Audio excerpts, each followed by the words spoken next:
Coaches, I'm going to show you an example of a three-part progression, building skills, so level 1 constraint, around one skill, and that will be setup for Olympic recurve. Okay, so I'm here with athlete and coach Alex.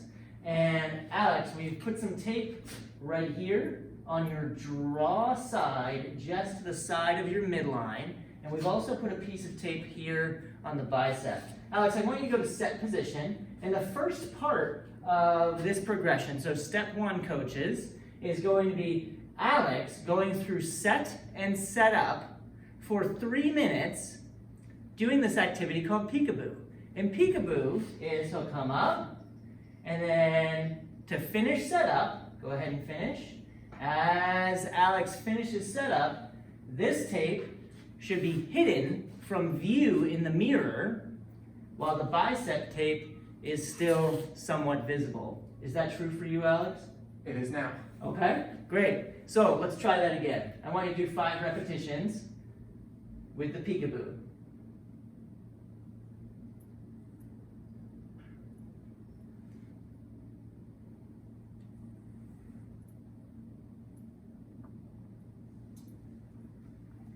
Coaches, I'm simplifying this 3-part progression. Alex is an accomplished athlete and is comfortable with setup. Doing this with a beginner, you'd have lots of kind of offshoots of the progression where you need to adapt and manipulate different parts of this constraint. But here, level 1 constraint, we want to make sure that we amplify feedback. And what we have for amplified feedback, Coach Robert, if you would just scoot over that way, and video from like coaching position number 2, so standing right over here. And Alex, tell us what you can see in the mirror. What I can see is this bottom section of the piece of tape is visible when I raise the bow and when I start. When I finish my setup, this bottom part disappears.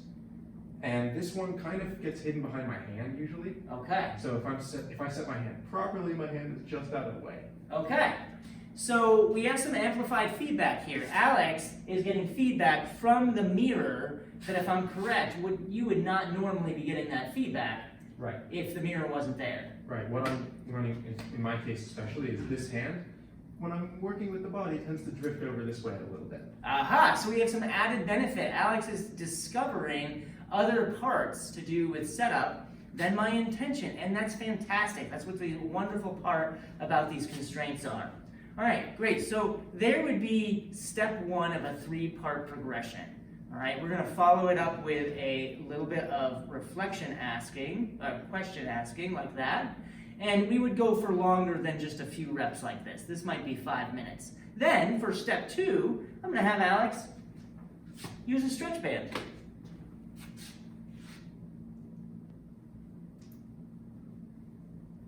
Go ahead and do 5 repetitions.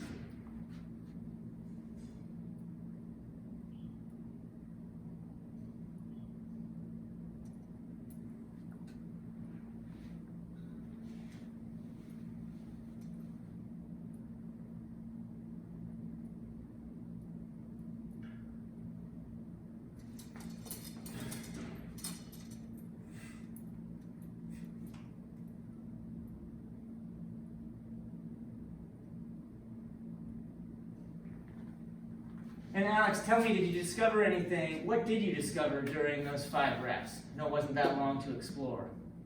I'm noticing where I'm paying attention to where I'm seeing this appear in the mirror at the end of my setup. What I see when I do it really well is that it's very, very close to my body. If I don't set up quite as deeply as I usually do, it ends up a little farther away. Okay, super. So how could we be sure that if we took the mirror away, you're going to be able to find this deeper setup position? When I do that in my normal shooting, I tend to see it on the clicker.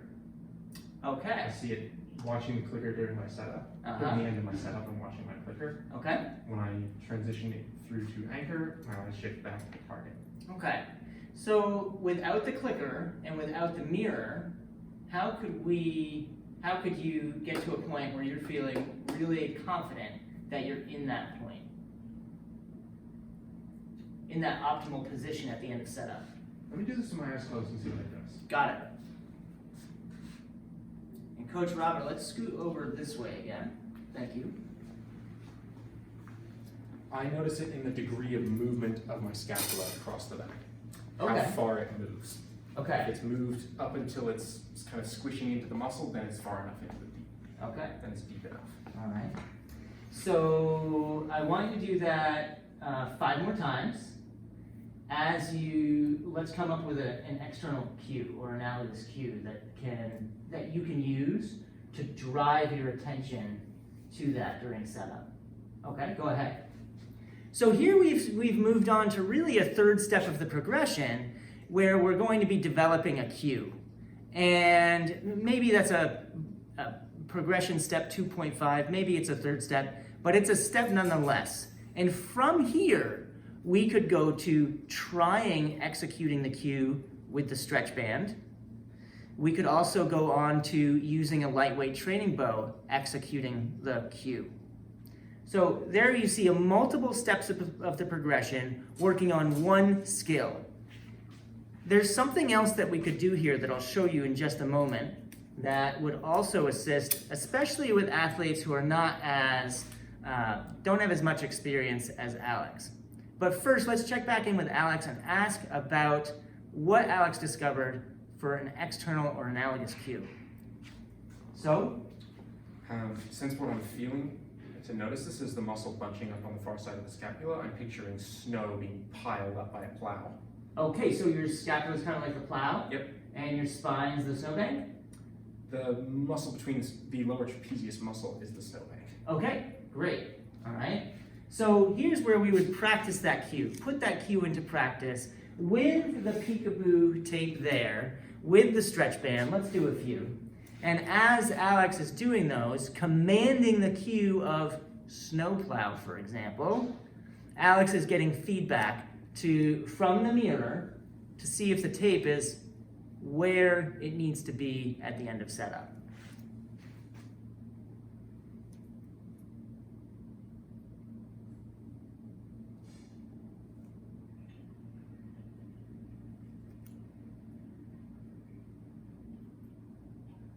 Going into load, I'm doing that because it gives me extra feedback on where I've ended up in my setup based on how I moved in order to get to the end of load.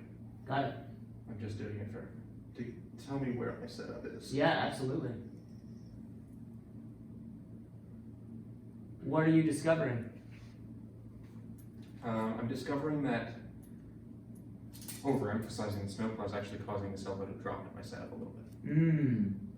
And you don't like that? I don't like that. Okay. All right. So how, on a scale of 1 to 10, how amped up was snowplow? 9. 9? Where do you want to bring it? 8. Okay. So let's make sure that snowplow driver didn't have as many cups of coffee as they did before. There it is. That's 8. Okay. That's 8 again.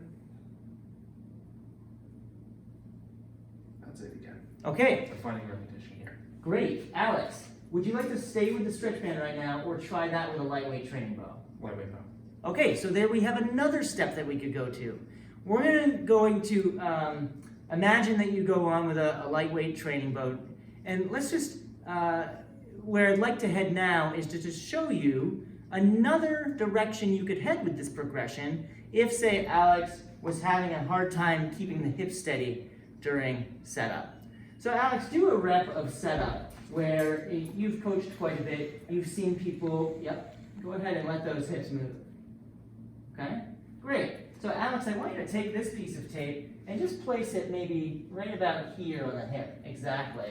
And find a stance where maybe you can just start to see that tape a little bit. You might have to come a little bit more open than usual. Yeah. Okay. So for this constraint, I'm opening up the stance a little bit more than I normally would. And Alex, you can see this tape, correct? Yep. Great. Actually, this is pretty close to my normal stance. Okay, fantastic. Then Alex, as you go through setup, now the challenge is to play peekaboo here, but Alex needs to be able to stay in visual contact with this piece of tape and that piece of tape. this does similar to what Cat Whiskers does. It's going to help the athlete get feedback from the mirrors, in this case, from the mirrors, and keep their lower body separate from their upper body.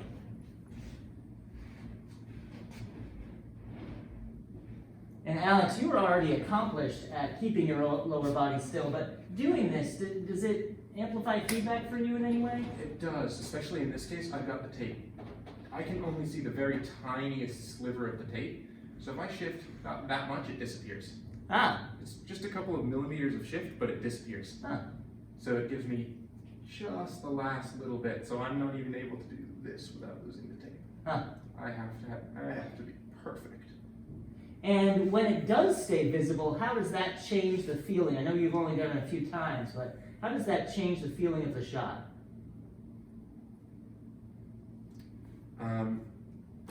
There's less overall movement. It feels more contained. It feels contained to smaller parts of my body. So, based on what I know, it feels like it should be more repeatable. Okay, super. All right.